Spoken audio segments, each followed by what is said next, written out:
Ist der Papst das Oberhaupt der Kirchen? Zum Tod von Papst Franziskus erklärt BBC in einem Artikel den Ablauf, was geschieht, wenn ein Papst stirbt und die übliche Vorgehensweise, wie dann ein neuer Papst gewählt wird. Und so stellt sich auch die Frage, was dann die Aufgabe eines Papstes ist.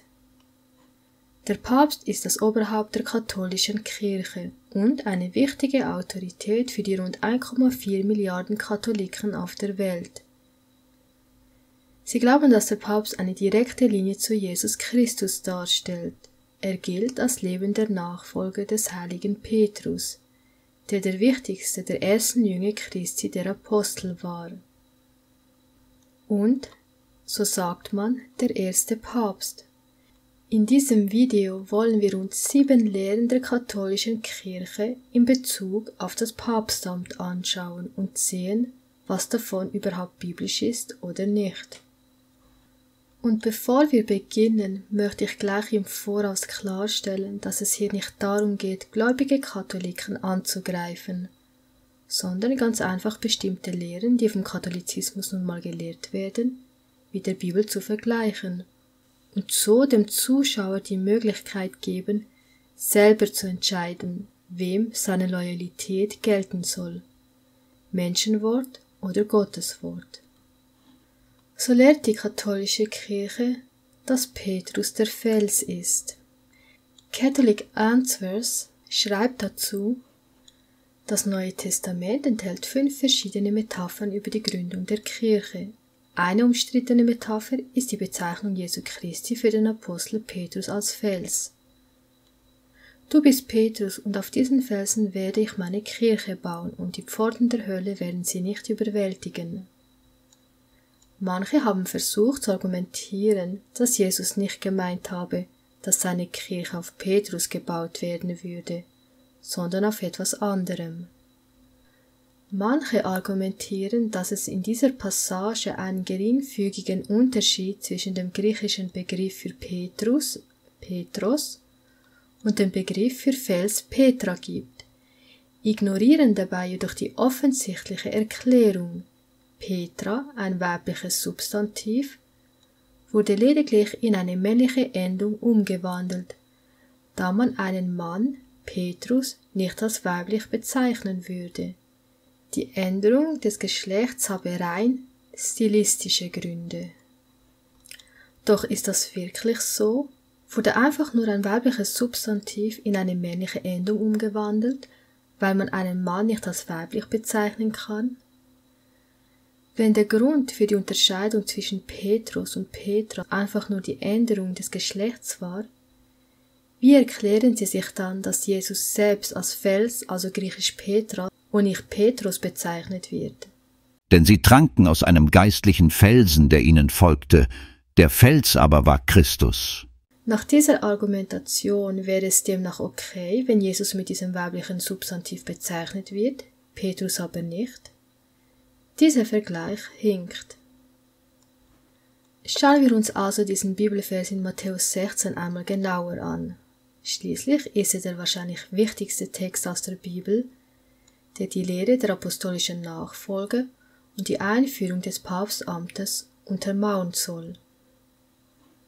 In Vers 13 fragt Jesus seine Jünger: Für wen halten die Leute mich, den Sohn des Menschen?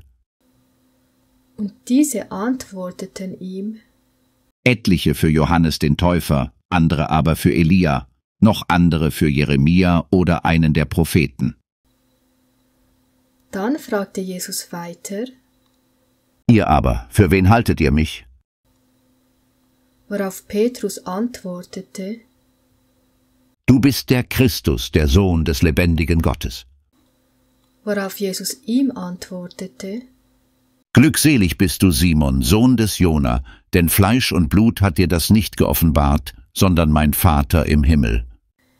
Die Antwort Jesu auf die des Petrus zeigt, dass Petrus nicht seine eigenen Worte sprach, sondern der Vater im Himmel hatte ihm das offenbart.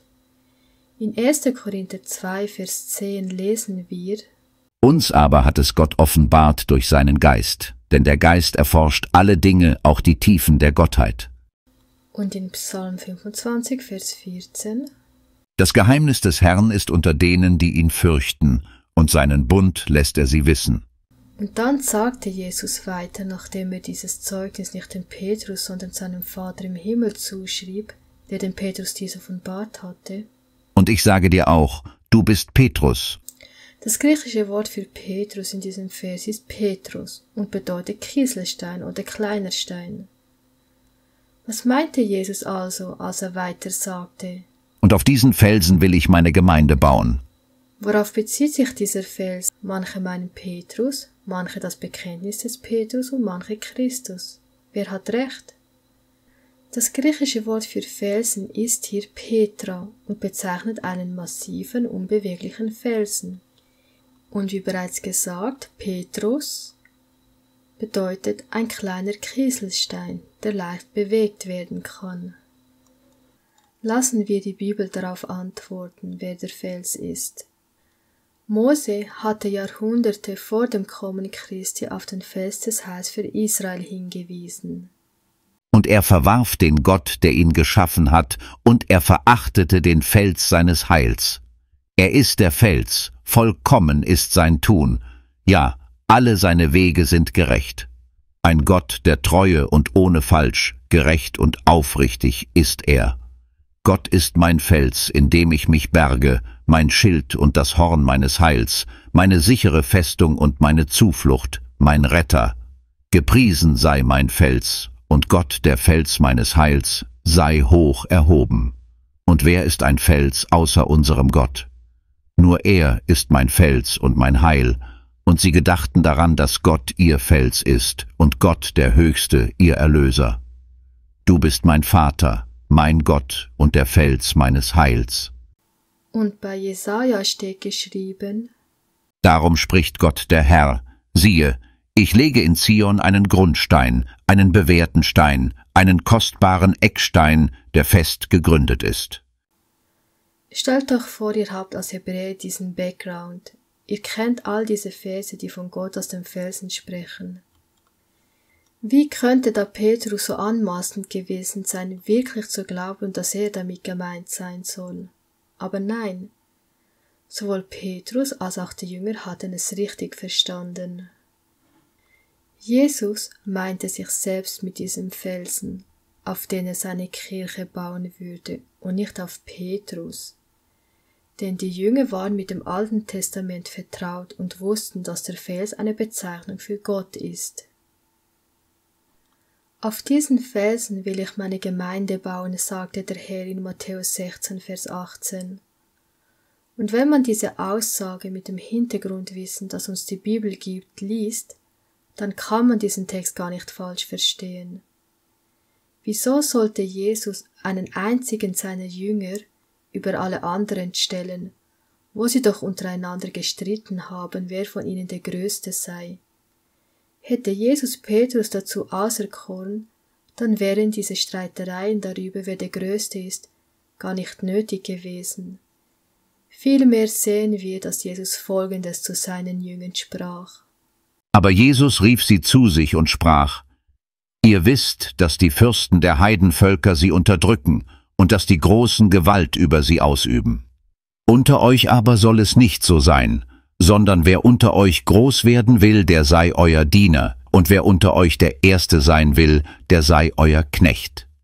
Es gibt keinen anderen Felsen außer Gott, schon gar nicht Petrus als Mensch, denn das hätte er selber als Gotteslästerung verstanden. Christus ist der Grundfels, auf den die Kirche gebaut ist, nicht Petrus. Jesus meinte sich selbst, als er sagte: Der Stein, den die Bauleute verworfen haben, dieser ist zum Eckstein geworden. Petrus selbst wendet dann diese Weissagung durch den Heiligen Geist auf Jesus an. Ihr habt ja geschmeckt, dass der Herr freundlich ist. So kommt denn nun zu ihm als dem lebendigen Stein, der von Menschen wohl verworfen, von Gott aber als besonders wertvoll auserwählt wurde. Und so lasst auch ihr euch als lebendige Steine aufbauen zu einem geistlichen Haus, zu einer heiligen Priesterschaft. Der zentrale Mittelpunkt der Kirche und das Fundament, auf dem sie errichtet ist also nicht Petrus, sondern Christus, der göttliche Erlöser, der allein das Oberhaupt seiner Kirche ist. Wie auch der Christus das Haupt der Gemeinde ist, und er ist das Haupt des Leibes, der Gemeinde. Dies bringt uns zum nächsten Punkt. Die römisch-katholische Kirche lehrt, dass Petrus der erste Papst war.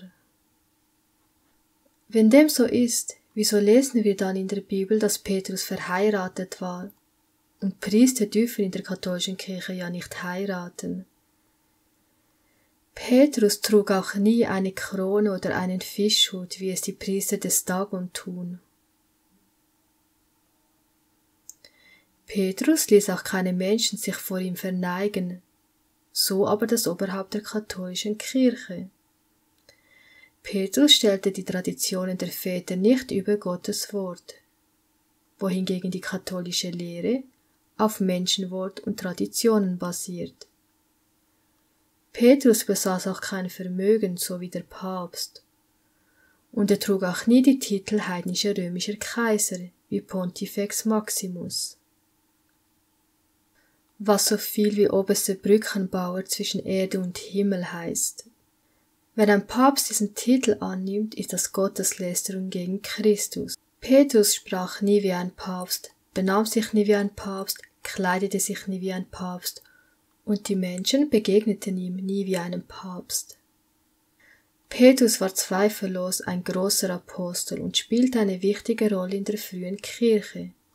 Er sah sich aber nicht als das Oberhaupt der christlichen Gemeinde oder als der wichtigste der Apostel und schon gar nicht als der erste Papst, sondern vielmehr als Mitältester unter denjenigen, die das Evangelium verkündigten. Schauen wir uns den nächsten Punkt an. Die römisch-katholische Kirche lehrt, Priester dürfen nicht heiraten. Doch, wie wir gerade eben gesehen haben, war Petrus selbst verheiratet. Paulus sagt sogar, dass es die Voraussetzung dafür ist, Bischof, also ein Aufseher, Ältester der Gemeinde zu sein, dass man verheiratet sein soll. Nun muss aber ein Aufseher untadelig sein, Mann einer Frau, nüchtern, besonnen, anständig, gastfreundlich, fähig zu lehren. Sind wir nicht berechtigt, eine Schwester als Ehefrau mit uns zu führen, wie auch die anderen Apostel und die Brüder des Herrn und Kephas? Und die Bibel warnt sogar vor falschen Lehren wie das Zölibat. Der Geist aber sagt ausdrücklich, dass in späteren Zeiten etliche vom Glauben abfallen und sich irreführenden Geistern und Lehren der Dämonen zuwenden werden durch die Heuchelei von Lügenrednern, die in ihrem eigenen Gewissen gebrandmarkt sind. Sie verbieten zu heiraten. Dann lehrt die römisch-katholische Kirche weiter, dass Priester Mittler zwischen Gott und den Menschen sind. Die Bibel sagt jedoch, denn es ist ein Gott und ein Mittler zwischen Gott und den Menschen, der Mensch Christus Jesus. Auch sind alle Gläubigen Priester mit direktem Zugang zu Gott durch Christus. Ihr aber seid ein auserwähltes Geschlecht, ein königliches Priestertum, ein heiliges Volk, ein Volk des Eigentums, damit ihr die Tugenden dessen verkündet, der euch aus der Finsternis berufen hat zu seinem wunderbaren Licht. Wir können direkt zu Gott kommen durch Jesus Christus. Wir brauchen dazu weder Priester, Heilige noch Maria. 5. Priester möchten Vater genannt werden. Katholiken sprechen ihre Priester als Respekt als Vater an. Der Priester wird als religiöse Autorität angesehen. Dies wird jedoch von Jesus ausdrücklich verboten. Und ihr sollt auch niemanden auf der Erde euren Vater nennen, denn einer ist euer Vater, der im Himmel ist. Und er meinte damit nicht, dass wir unsere leiblichen Väter nicht Vater nennen dürfen, sondern, dass wir nicht auf andere als religiöse Autorität oder als religiöse Führer heraufschauen sollen, denn das bewirkt nur, dass jemand Kontrolle über jemand anderes ausüben kann. Nächster Punkt. die Unfehlbarkeit des Papstes. Wenn ein Papst in seiner offiziellen Position zu Fragen des Glaubens oder der Moral spricht, so spricht er unfehlbar und ohne Irrtum. Aber die Apostel haben nie einen Menschen, außer Jesus, für unfehlbar gehalten. Nur das Wort Gottes ist ohne Irrtum. Paulus tadelte sogar Petrus wegen Heuchelei. Als aber Petrus nach Antiochia kam, widerstand ich ihm ins Angesicht, denn er war im Unrecht. Bevor nämlich etliche von Jakobus kamen, aß er mit den Heiden. Als sie aber kamen, zog er sich zurück und sonderte sich ab, weil er die aus der Beschneidung fürchtete. Und auch die übrigen Juden heuchelten mit ihm, so dass selbst Barnabas von ihrer Heuchelei mit fortgerissen wurde. Als ich aber sah, dass sie nicht richtig wandelten nach der Wahrheit des Evangeliums, sprach ich zu Petrus vor allen: Wenn du, der du ein Jude bist, heidnisch lebst und nicht jüdisch, was zwingst du die Heiden, jüdisch zu leben? Die Unfehlbarkeit des Papstes erweist sich als falsch, wie diese Ereignisse zeigen. Es gab sogar 5 Päpste, die mit der Unfehlbarkeit des Papstes nicht einverstanden waren.